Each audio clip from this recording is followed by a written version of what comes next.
Bonjour et bienvenue dans Café Sport, votre émission sportive mensuelle pour ses parts et pour les Bergeracois. Et pour ce 10e épisode, on va parler d'aviron, on va parler de tennis et puis un petit peu de football également. Allez, c'est parti. À la une ce mois-ci, Café Sport reçoit dans ses studios Stani Delair, l'un des meilleurs rameurs français de ces dernières années. Sociétaire du sport nautique de Bergerac pendant près de 2 décennies, le Bergeracois revient sous son incroyable carrière. Le Café Sport Club vous emmène du côté du Pont-Roux pour un des incontournables de la fin de l'hiver, le tournoi de l'Authentique organisé par l'USB Tennis.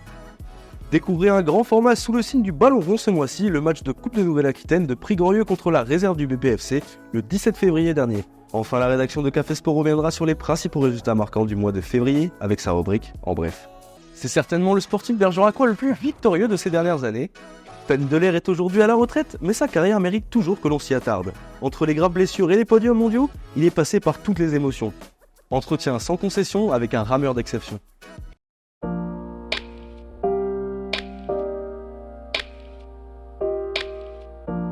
Stani, merci beaucoup d'être venu à l'Eden Café pour nous accorder cette interview. Avec plaisir.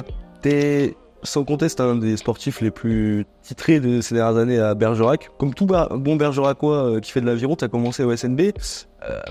À quel point, dans quelle mesure tu considères que le fait de fréquenter cette institution, ça t'est amené au haut niveau ? En fait, à Bergerac, au club de Bergerac, il y a tout. Il y a tout en termes de structure, d'encadrement. Il y a toujours eu une structure de qualité, du matériel de qualité, un encadrement de qualité. Ça fait partie de l'éducation en fait. Quand on est au club, on arrive pour faire de l'aviron, pour être avec les copains.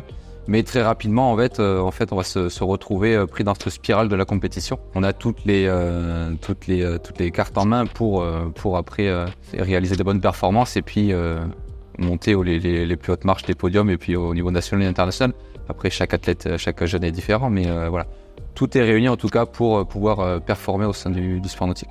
Et toi, il y a un moment où tu as senti que tu allais le faire, parce qu'en off, tu m'avais dit que tu te prédestinais pas forcément à faire une carrière dans l'aviron.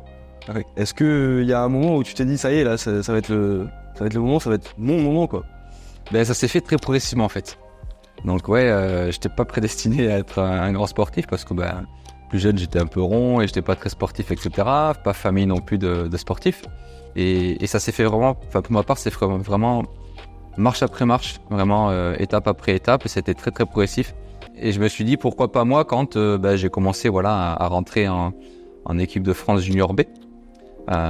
Et après il y avait les moins de 23 ans, la médaille au niveau international, la vice-champion du monde des moins de 23 ans. Et puis voilà, on se dit petit à petit pourquoi pas. Et puis après on arrive jusqu'au niveau élite, médaille mondiale, les Jeux Olympiques. Voilà, donc c'est fait vraiment très progressivement et on s'en rend compte une fois qu'on y est en fait. On se dit je peux le faire une fois que on a commencé à entrouvrir la porte et à se dire c'est sympa là-bas, j'ai essayé de la pousser complètement la porte et puis rentrer quand même.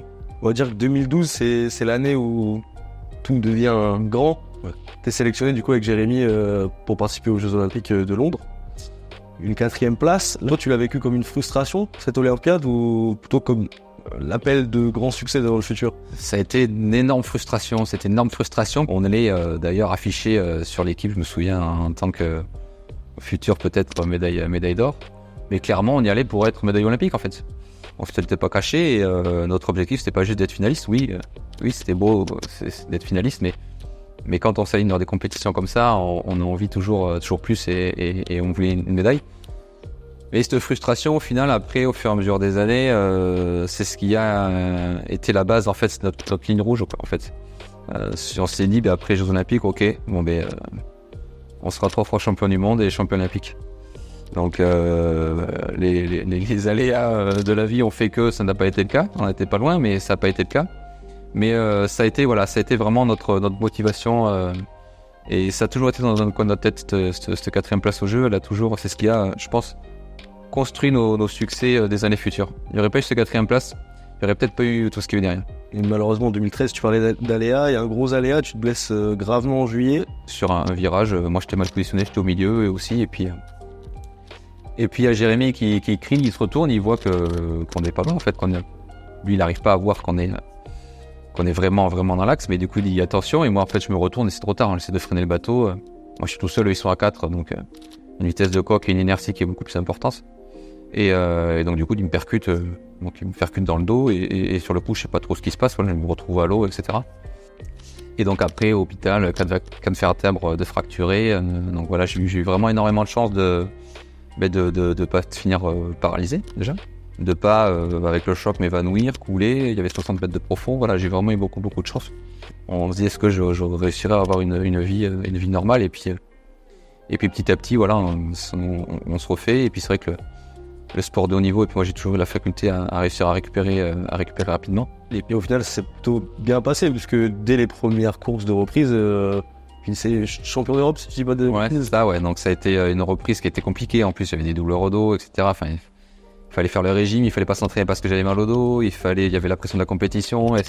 Bon, il y avait énormément de choses. Et puis en fait, on était allé au championnat d'Europe, donc on rentre en finale. Et puis je me souviens qu'Alexis, notre coach, nous dit bon, les gars, l'objectif c'est pas forcément de gagner, mais peut-être essayer d'accrocher une médaille. Mais voilà, déjà on est en finale. Souvenez-vous ce qui s'est passé l'année dernière, il y a quelques mois plutôt.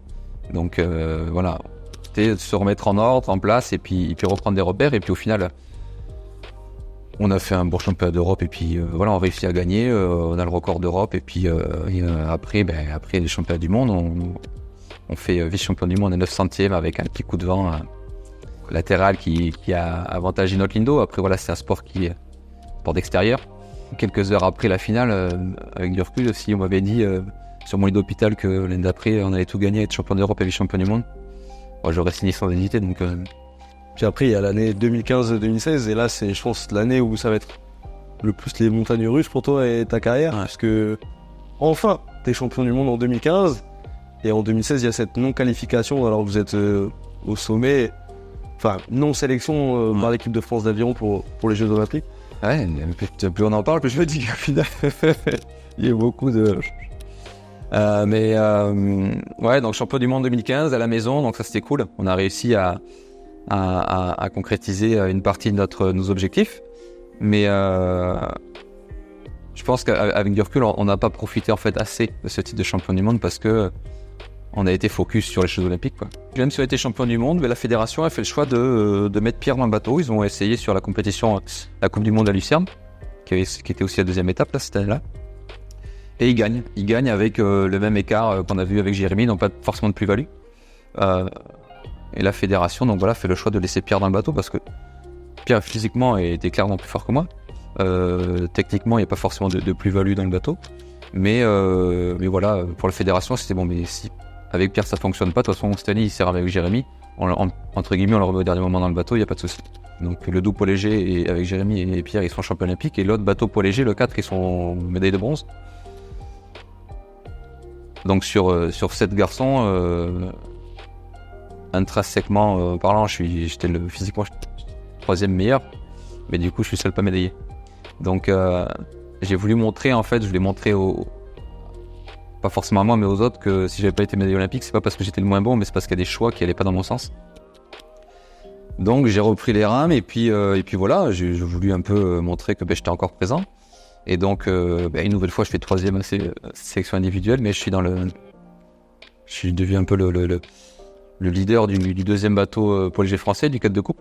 Et voilà, et j'avais à cœur d'apporter mon expérience à un équipage, des rameurs qui étaient un petit peu plus jeunes que moi, qui avait aussi quand même beaucoup d'expérience dans ce bateau-là, qui avait été médaillé, champion du monde déjà en 2015 ou champion du monde en moins de 23 ans.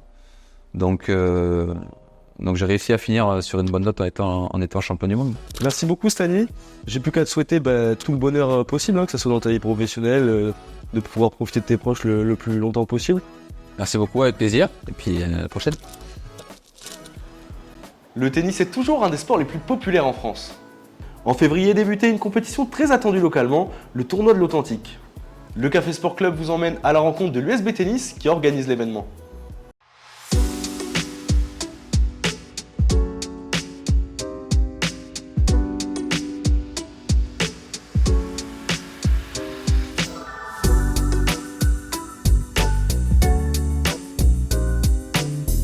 Depuis plusieurs années, on développe vraiment le côté accessible du tennis. Voilà, donc un tennis qui est ouvert au plus grand nombre, que ce soit un niveau débutant, un jeune, plutôt expérimenté. Tous les niveaux sont le bienvenu dans ce club. Donc c'est ça qui est mis en place depuis bientôt. Le club, ça va faire 18 ans qu'il existe dans quelques mois. Et puis moi, je suis arrivé au club depuis, en tout cas, je joue depuis 5 ans, mais je suis président depuis 7 ans. Du coup, c'est ça que j'ai envie d'accentuer, qui était déjà présent grâce à la mentalité de Grégoire, le prof d'ici qui est là depuis sa création, puis tous les bénévoles qu'il y a eu. Moi, j'ai continué dans ce projet-là et dans cet axe de développement avec des gens qui sont proches de moi et qui ont tous un peu la même vision du tennis. C'est ça qu'on met en place depuis plusieurs années.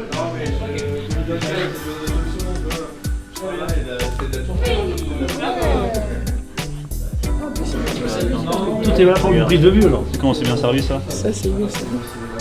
Moi j'ai rejoint le projet il y a 3 ans, déjà par Atom Crochu avec Lucas. En premier lieu parce qu'on s'est trouvé des points communs sur la façon de se projeter, sur la façon de faire grandir quelque chose. Donc c'est quelqu'un qui est très investi dans son club.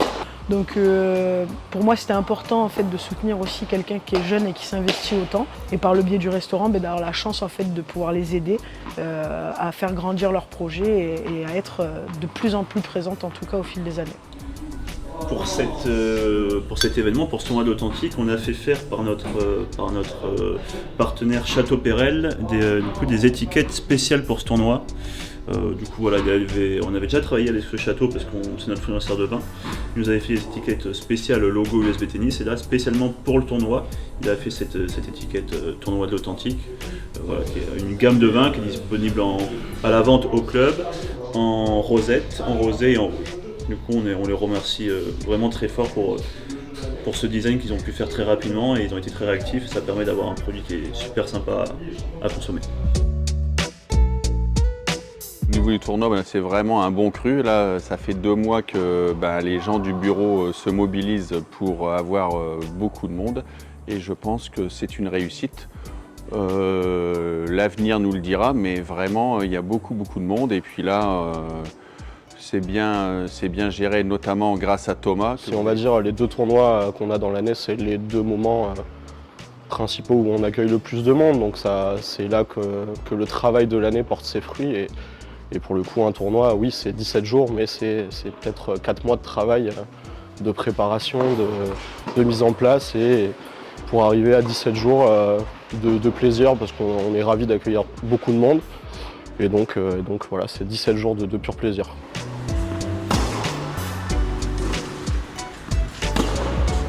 Voilà, c'est vrai que ça fait plusieurs temps qu'on organise ce tournoi tous les hivers en mars.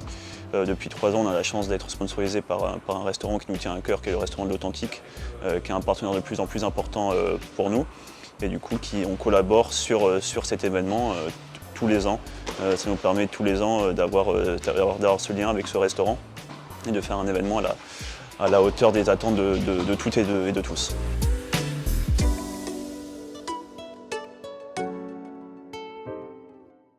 Grand format ce mois-ci et direction le complexe du Pont-Roux. Le 17 février dernier, Prigorieux et la réserve du BPFC à la lutte en Régional 2 se retrouvaient pour la 3e fois de la saison à l'occasion du 5e tour de la Coupe de Nouvelle-Aquitaine de football. Café Sport vous présente un résumé du bouillant derby bergeracois.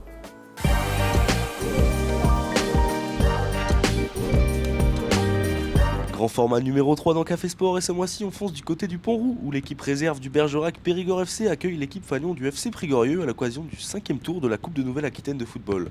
Un derby donc, mais pas comme les autres puisque les 2 équipes qui évoluent dans la même poule de Régional 2 luttent depuis le début de la saison pour le seul ticket disponible pour la montée au meilleur échelon régional. La coupe elle appartient aux joueurs. Donc j'aurais dit au départ, c'est à vous d'écrire les choses et de créer votre aventure. Et j'espère que nous on va nous faire notre petit bonhomme de chemin avec avec la meilleure ambition possible, toujours d'être protagoniste, de vouloir faire des choses, de créer des choses, d'être à l'initiative. Le coup d'envoi est donné à 20h sur le terrain synthétique du Pont-Roux où malgré le froid se massent quand même un certain nombre de curieux. Et hasard du calendrier, ce match de coupe tombe pile une semaine après le match retour du championnat et la victoire bergeracoise en terre Prigontune, 3-1, qui leur a permis de reléguer leur dauphin à 11 points à 8 journées du terme de la saison. Ce match apparaît donc comme l'ultime moyen pour les jaunes et rouges de prendre leur revanche sur l'ogre bergeracois. Bergerac décide d'imposer son jeu dès les premières minutes et confisque le ballon à son adversaire qui verrouille le match défensivement, prêt à saisir la moindre opportunité en contre-attaque. Pourtant, à la 15e minute, les Prigontins craquent sur une frappe déviée de Julien Chopy. Piqués au vif, les jaunes et rouges sont maintenant obligés de se découvrir davantage et sont tout près de l'égalisation. Mais alors que Bergerac pense pouvoir rentrer au vestiaire avec un but d'avance, le numéro 9 du PFC, Ousni Camara, remet son équipe à hauteur d'un magnifique ballon piqué.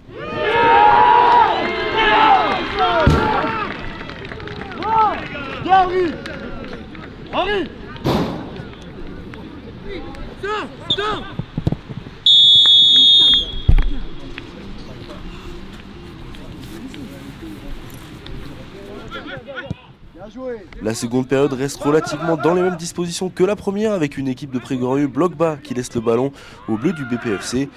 Quelques situations dangereuses à signaler, mais rien d'assez tranchant pour faire trembler les filets.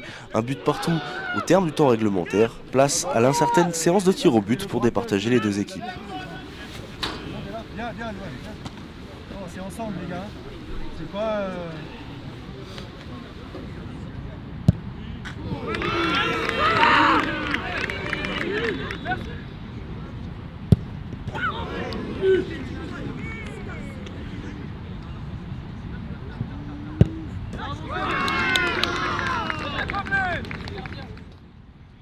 Et si les 9 premiers tireurs ne manquent pas leur cible, le numéro 10 Prigontin voit sa tentative repoussée par Geoffrey Nicoletti qui qualifie ainsi son équipe pour le tour suivant.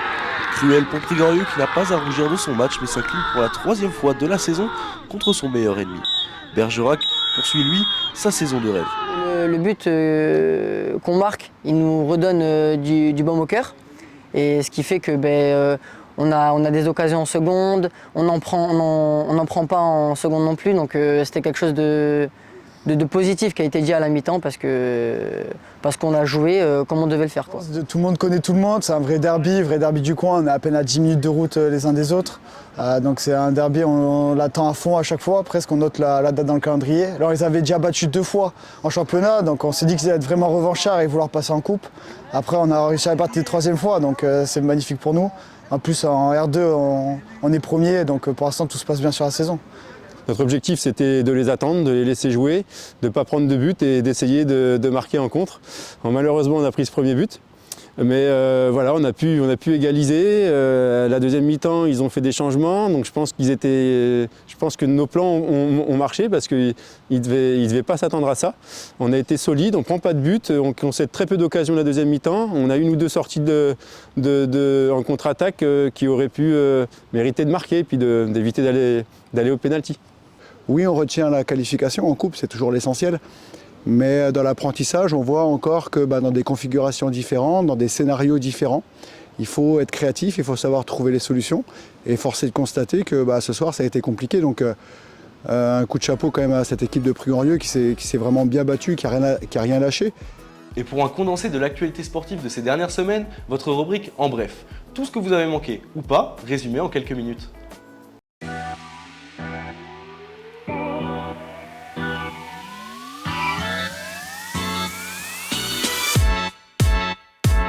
La grosse actualité de ce mois de février, c'est évidemment la relégation administrative en Fédéral 2 de l'USB Rugby.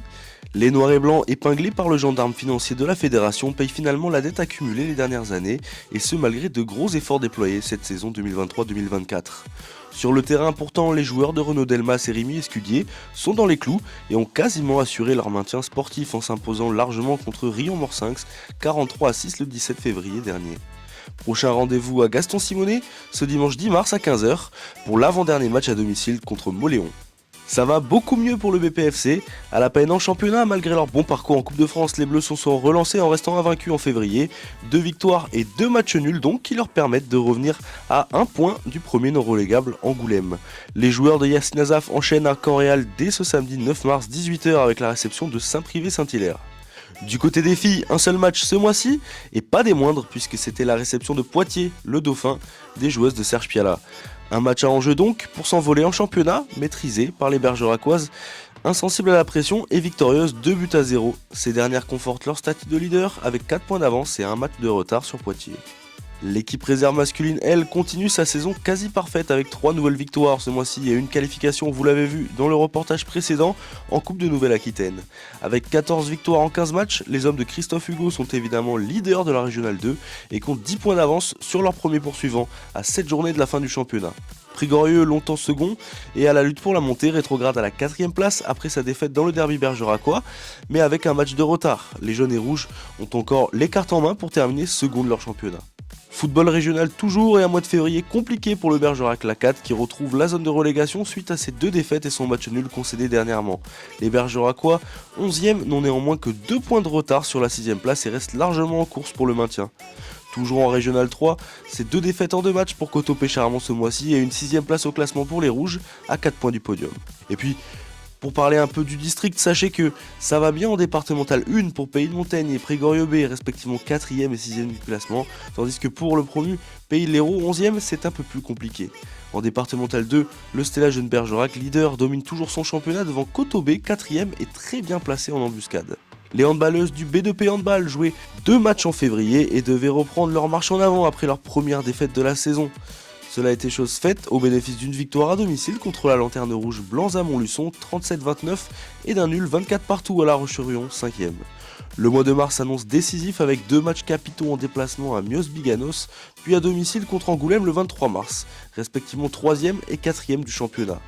Bergerac compte toujours 5 points d'avance à 6 journées de la fin et entrevoit toujours la montée en 2e division française. Les basketteurs de l'USB ont retrouvé de leur superbe en février avec 3 victoires en autant de matchs contre Sanilhac, Sarlat et l'Union Sportive Templaise et s'accrochent ainsi à leur 4e place et à leurs ambitions de monter à l'échelon supérieur. Prochain rendez-vous à Paul Bramery le 23 mars à 21h contre Périgueux. Après Bilal Ben Ali en décembre, un 2e bergeracois termine vice-champion de France de boxe en février. Bravo à Gohan Durin, 16 ans et licencié au Boxing Club bergeracois pour son parcours en moins de 57 kg. De belles promesses pour la suite assurément. Et des promesses on en a également du côté du Bergerac Athletic Club puisque la saison de cross a été fructueuse avec des résultats impressionnants pour le cadet Martin Scheuber et l'espoir Manon Agostini, respectivement 1er et 2e des championnats régionaux. Et puis pour finir, c'est la reprise progressive des sports nautiques sur les bassins et déjà un titre de champion de France pour les sports nautiques de Bergerac grâce au succès du bateau de 4 des juniors féminines. C'est dimanche 3 mars à Mâcon pour la première compétition extérieure de la saison. Plus tôt en février, l'écurie bergeracoise avait ramené 6 médailles des championnats de France indoor disputés sur ergomètre. À quelques mois des Jeux Olympiques, Théo Rayet y a d'ailleurs amélioré son record, preuve de sa grande forme actuelle. Voilà, en bref, c'est terminé. N'oubliez pas de nous communiquer vos résultats et images pour apparaître dans les prochaines émissions. Voilà, ce 10e numéro de Café Sport est à présent terminé. On remercie évidemment l'Eden Café pour l'accueil, l'agence 24 Prod pour la réalisation, ainsi que les différents partenaires soutenant le projet.